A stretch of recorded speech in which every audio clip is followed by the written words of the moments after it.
Hello দর্শক, শাকিব খান অবশেষে ভুলে গেল বুবলি আর শেহজাদকে, এমনটাই অনেকে মনে করছেন। কেন শাকিব খান দেশে এসে বুবলি আর শেহজাদের কথা মনে করছেন না? তাদের কোনো ভিডিও দেখা যাচ্ছে না, ছবি দেখা যাচ্ছে না মিডিয়ায়, এমনটাই প্রশ্ন সবার মনে। শাকিব খান কি তবে আবার অপবিশ্বাস আর আব্রাহাম খান জয়কে পেয়ে শেহজাদ আর বুবলিকে ভুলে গিয়েছে?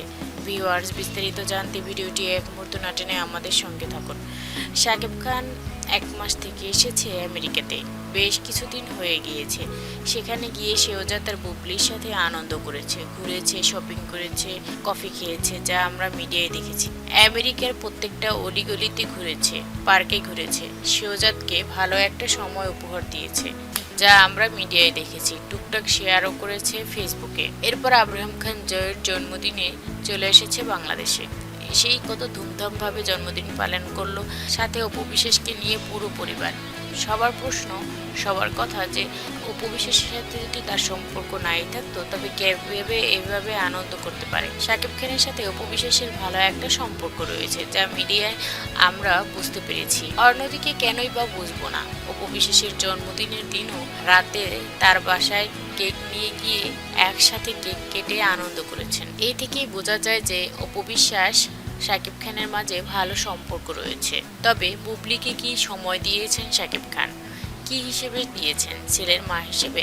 অন্যদিকে সবাই মনে করছেন যে শেহজাদকে ঘুরতে নিয়ে যাবে অনেক দিনের আগের কথা।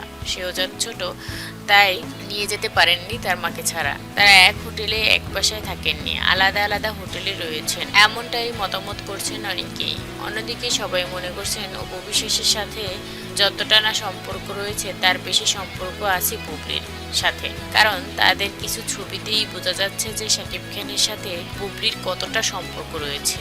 কিন্তু কেনই বা বুবলি দেশে আসছেন না? একেবারেই কি চলে গিয়েছেন আমেরিকায়, সেখানে সেটেল হতে গিয়েছেন? এখন থেকে কি সেখানেই থাকবেন, না অন্য কিছু বুঝে নিব যে শাকিব খানের সাথে সম্পর্ক নিয়ে শাকিব খান ভুলে গিয়েছেন? ভিউয়ার্স, কি মনে হয় আপনাদের? কমেন্ট করে জানান। আর চ্যানেলটি সাবস্ক্রাইব করে পাশে থাকবেন। পুরো বিনোদনের খবর পেতে চ্যানেলটির পাশেই থাকবেন। ভালো থাকবেন আর ভালো রাখবেন আপনাদের প্রিয়জনকে। সেই সাথে আল্লাহ হাফেজ।